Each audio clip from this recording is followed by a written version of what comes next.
le hace perjudicial al buen funcionamiento del aparato inventado. Pero como el mago, el inventor extrae de la similitud una fuerza, una voluptuosidad que empujan hacia adelante. El paso de la imitación mágica a la tecnológica científica podría ser descubierto en muchos casos. Ejemplo, en un principio se obtuvo el endurecimiento superficial del acero. En el Próximo Oriente, hundiendo una hoja enrojecida al fuego en el cuerpo de un prisionero, he aquí una práctica mágica típica. Se intenta transferir a la hoja las virtudes guerreras del adversario.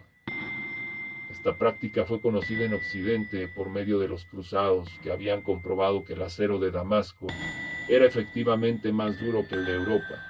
Se hicieron experimentos, se sumergió el acero en agua en el que flotaban pieles de animales. Se obtuvo el mismo resultado. En el siglo XIX se advirtió que estos resultados eran debidos al nitrógeno orgánico.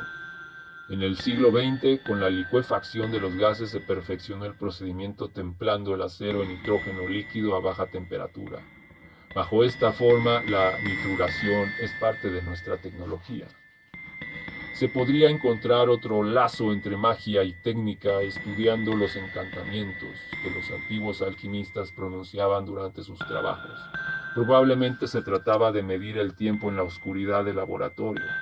Los fotógrafos empleaban a menudo verdaderas fórmulas para contar que recitan sobre el baño, y nosotros mismos hemos oído uno de ellos en la cumbre de Jungfrau mientras era revelada una placa impresionada por los rayos cósmicos. En fin, existe otro lazo más fuerte y curioso entre magia y técnica, y es la simultaneidad en la aparición de los inventos. La mayoría de los países registran el día, incluso la hora, de la presentación de una patente. Muchas veces se ha comprobado que inventores que no se conocían y que trabajaban muy lejos el uno del otro presentaban la misma patente en el mismo instante. Este fenómeno sería difícil de explicar con la vaga idea de que los inventos están en el aire o de que el inventor aparece cuando se le necesita. Pero si existe la percepción extrasensorial, la comunicación de las inteligencias empeñadas en la misma investigación, el hecho merecería un estudio estadístico realizado a fondo. Este estudio nos haría comprender acaso este otro hecho, que las técnicas mágicas se encuentran idénticas en la mayoría de las antiguas civilizaciones a través de montañas y de océanos.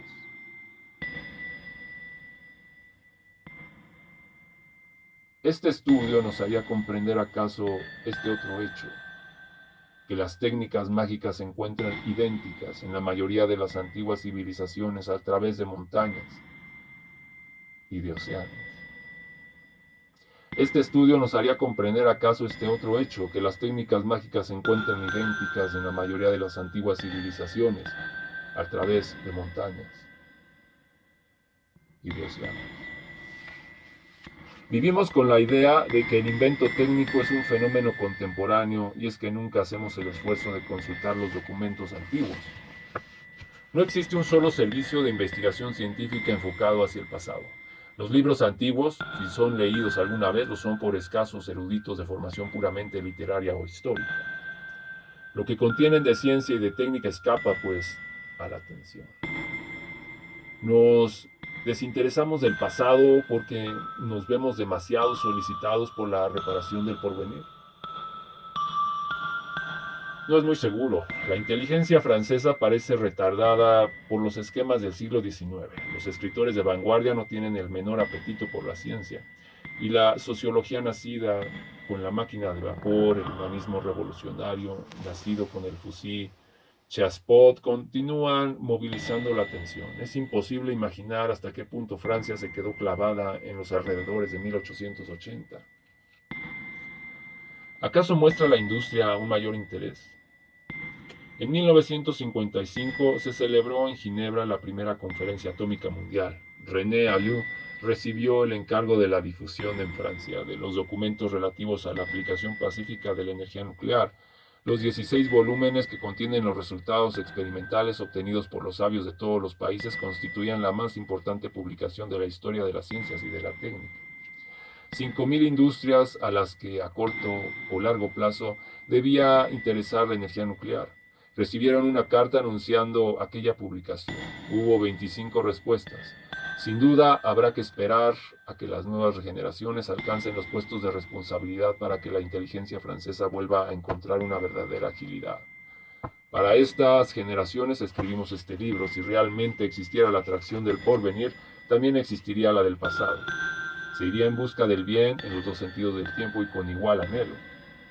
No sabemos nada o casi nada del pasado. Muchos tesoros duermen en las bibliotecas. Preferimos imaginar, nosotros que decimos amar al hombre. Una historia discontinua del conocimiento y de centenares de miles de años de ignorancia para unos cuantos lustros de saber. La idea de que ha habido de pronto un siglo de las luces, idea que hemos aceptado con desconcertante ingenuidad, ha sumido en la oscuridad al resto de los tiempos. Una mirada nueva sobre los libros antiguos cambiaría todo esto. Nos sentiríamos trastornados por las riquezas contenidas en aquellos y aún habría que pensar, según decía Atterbury, contemporáneo de Newton, que hay más obras antiguas perdidas que conservadas.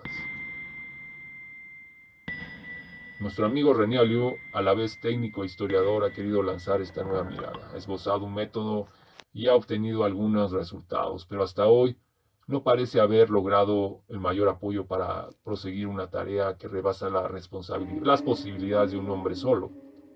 En diciembre de 1955, ante los ingenieros del automóvil reunidos bajo la presidencia de Jean-Henri Labourdette, pronunció a petición mía una conferencia de la que ofrezco aquí los puntos esenciales.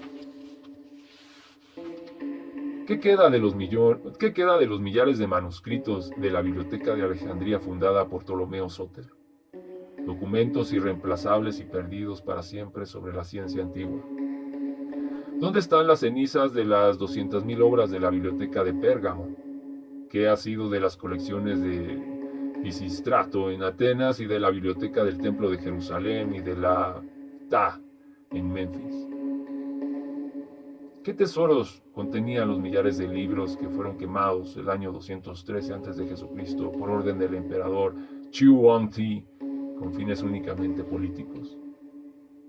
En estas circunstancias nos hallamos delante de las obras antiguas como ante las ruinas de un templo inmenso del que restan solamente algunas piedras, pero el examen atento de estas piedras y de estas inscripciones nos deja entrever verdades demasiado profundas para atribuirlas a la sola intuición de los antiguos.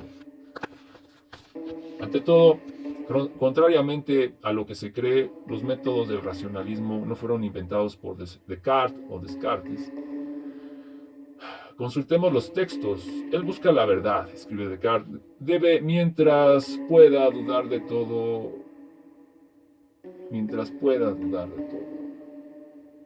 Es una frase muy conocida y que parece muy nueva.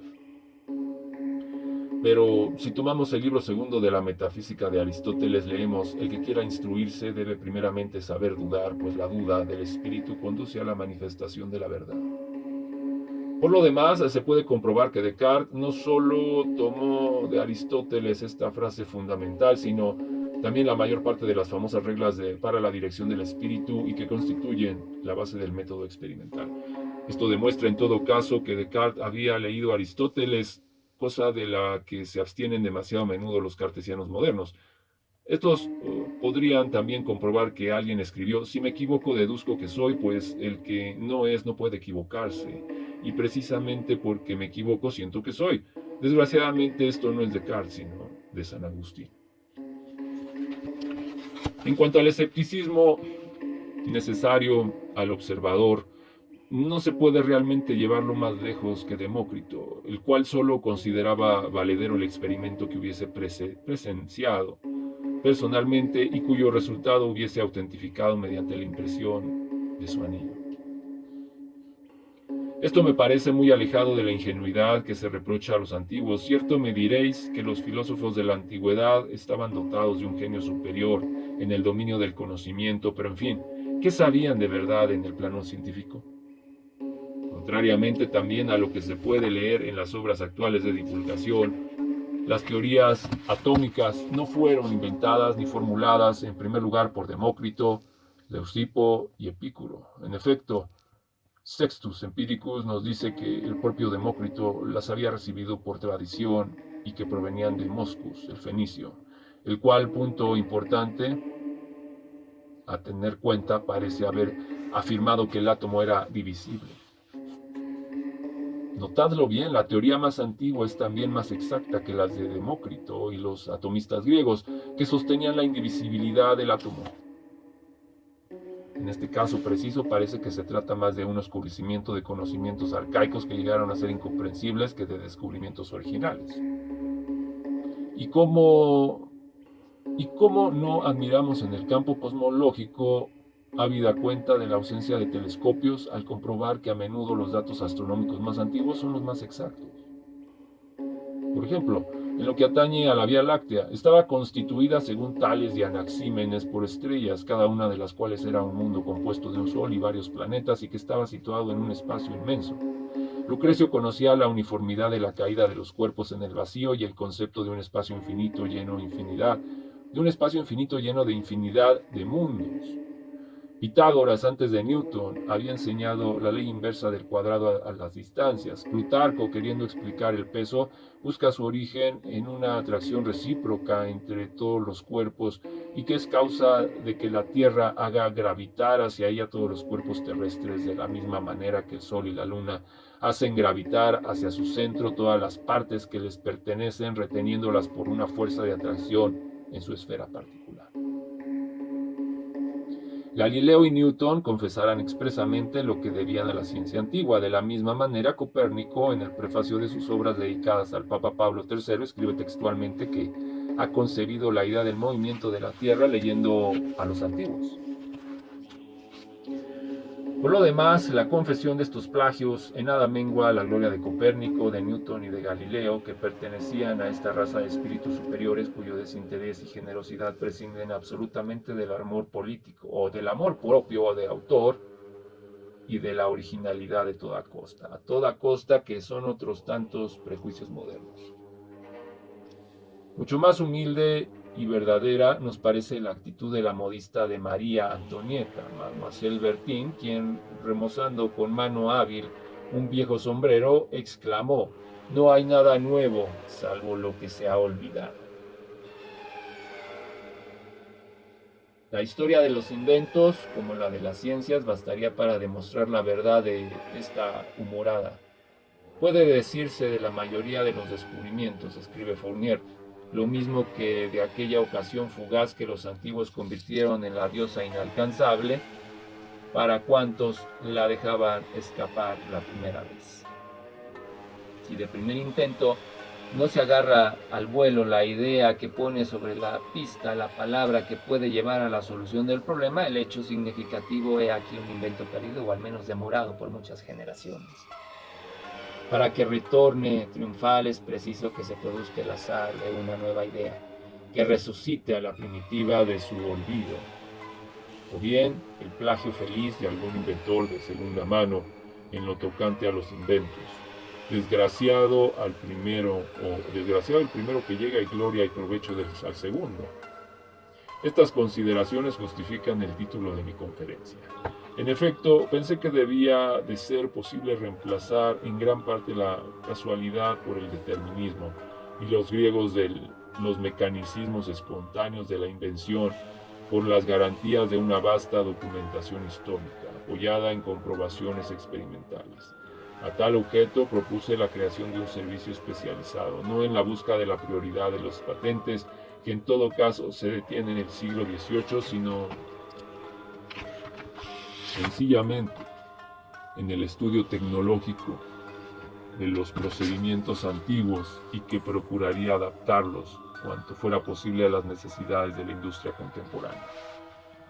Si en tiempos pasados hubiese existido un servicio como este, habría podido señalar, por ejemplo, el interés de un librito publicado en 1618 que pasó inadvertido y que se titula Historia Natural de la Fuente que Arde, cerca de Grenoble. Su autor fue un médico Tournon Jean Tardin. Si se hubiese estudiado este documento, habría podido utilizarse el gas alumbrado desde los principios del siglo XVII. En efecto, Jean Tardin no solo estudió el gasómetro natural de la fuente, sino que reprodujo en su laboratorio los fenómenos observados.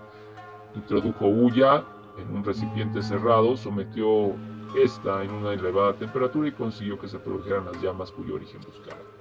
Explica claramente que la materia de este fuego es el betún y que basta con reducirlo a gas para que dé una nueva exhalación inflamable.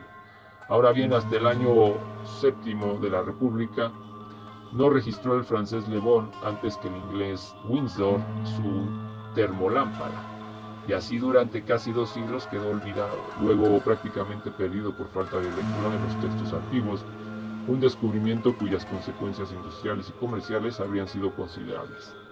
De igual manera, casi 100 años antes de las primeras señales ópticas de Claude Chappé, en 1794, una carta de Fanelón fechada el 26 de noviembre de 1695 y dirigida a Jan Sobieski, secretario del rey de Polonia, menciona recientes experimentos no solo de telegrafía óptica, sino de telefonía por portavoz. En 1936, un autor desconocido, Sventer, estudia ya en sus recreaciones físico-matemáticas el principio del telégrafo eléctrico y cómo, según sus propios términos, los individuos pueden comunicar entre sí por medio de la aguja imantada.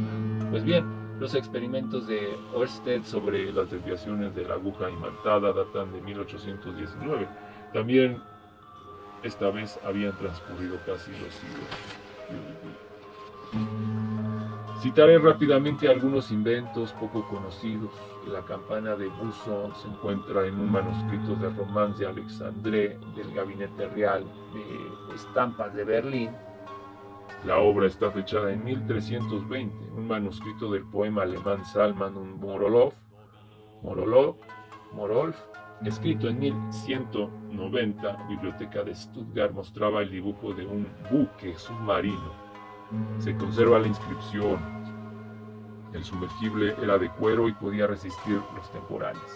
Hallándose un día el inventor rodeado de galeras y a punto de ser capturado, hundió la embarcación y vivió 14 días en el fondo del agua, respirando por medio de un tubo flotante.